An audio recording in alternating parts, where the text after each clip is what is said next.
In this video, let's take a look at an example. A certain brand of apple juice is supposed to have 64 ounces of juice. Because the penalty for underfilling bottles is severe, the target mean amount of juice is 64.05 ounces.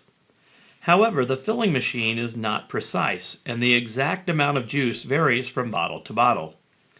The quality control manager wishes to verify that the mean amount of juice in each bottle is 64.05 ounces so that she can be sure that the machine is not over or under filling. She randomly samples 22 bottles of juice, measures the content, and obtains the following data. So we can see the following data. Should the assembly line be shut down so that the machine can be recalibrated?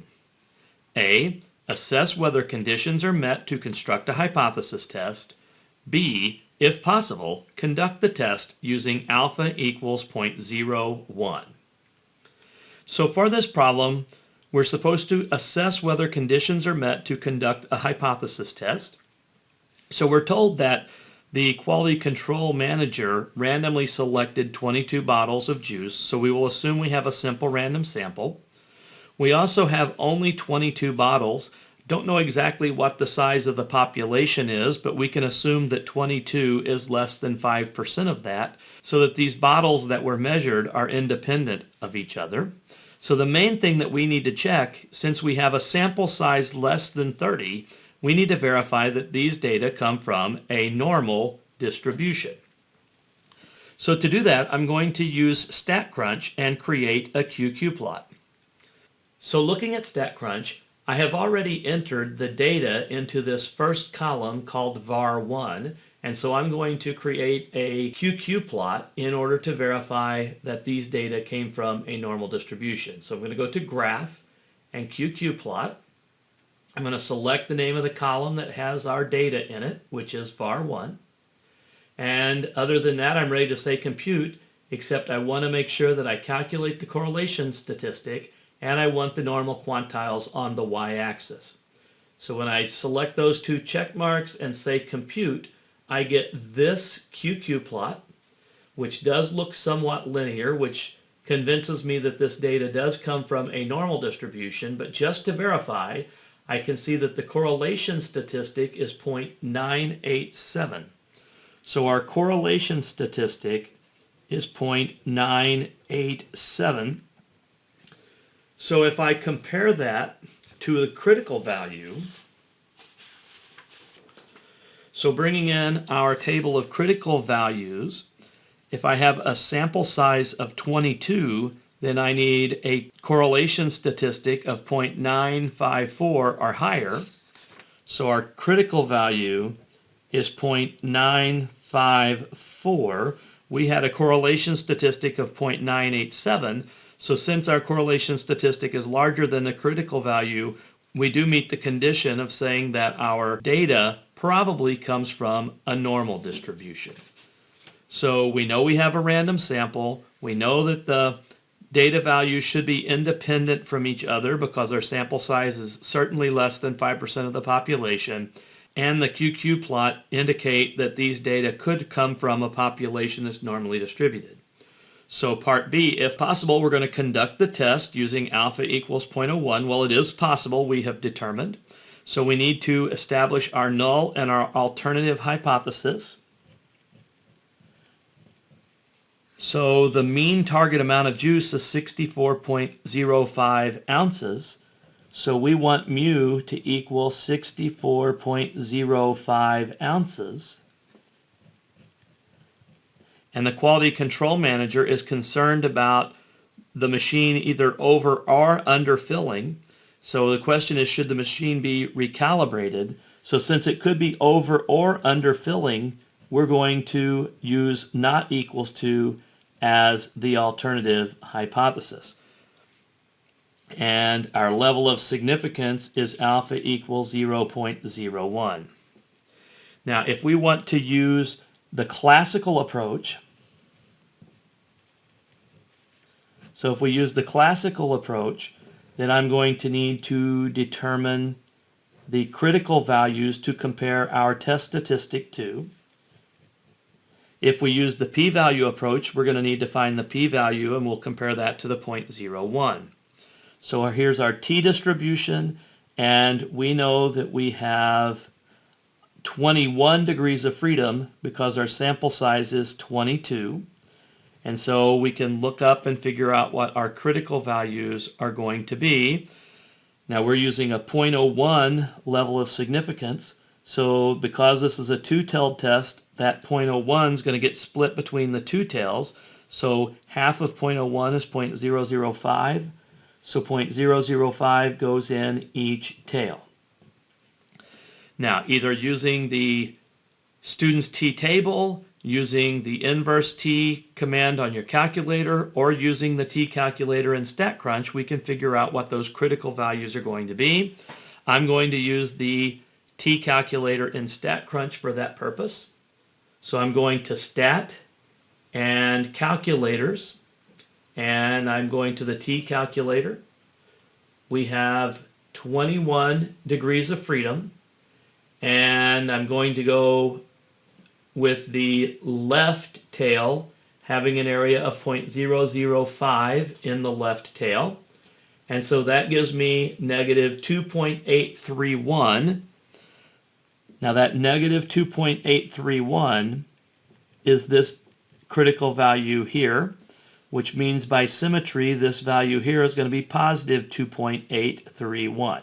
So again, I used the t-calculator in StatCrunch to find that, but we could have also have used inverse t on the calculator, or we could have used the t-distribution table for that purpose. Now I'm ready to find my test statistic, so I'm ready to calculate my t-naught, and I'm also ready to find the p-value so that I can conclude this test. Now I'm going to let StatCrunch, since I've been using that anyway, I'm going to let StatCrunch calculate both my test statistic and my p-value so that I can finish my conclusion to my test.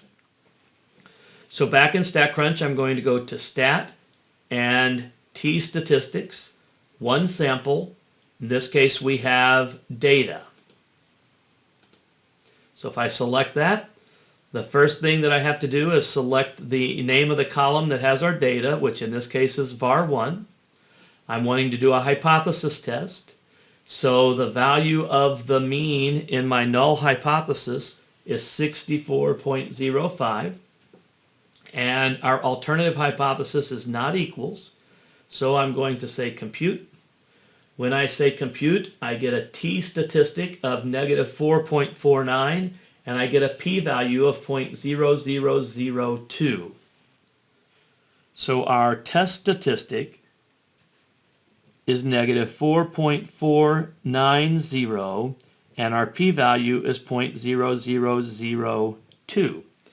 So if I'm using the classical approach, I would compare the negative 4.490 to my picture here. That's going to fall way over here to the left of negative 2.831.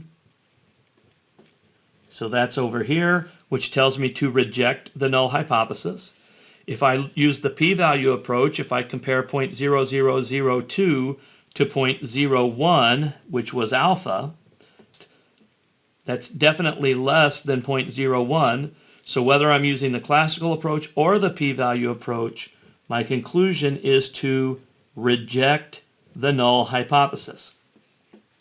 So what am I rejecting? I'm rejecting that the average amount of juice that's going into the bottles is 64.05 ounces, and I'm concluding that it's not 64.05 ounces of juice that's going into the bottles. So the question, should the assembly line be shut down so that the machine can be recalibrated? The answer to that is yes. We should shut down the machine so that it can be recalibrated because we're not currently getting 64.05 ounces of juice on average in the bottles. Now I also want to point out that we could also use the confidence interval approach for conducting this hypothesis test. We can use the confidence interval approach because we're doing a two-tailed test. So we are using an alpha equals 0.01 level of significance, so that means we could construct a 99% confidence interval. So if I go back here and at this point, instead of choosing the hypothesis test option, if I compute a 99% confidence interval, then the confidence interval that I would obtain is 63.98 to 64.03. So our 99% confidence interval,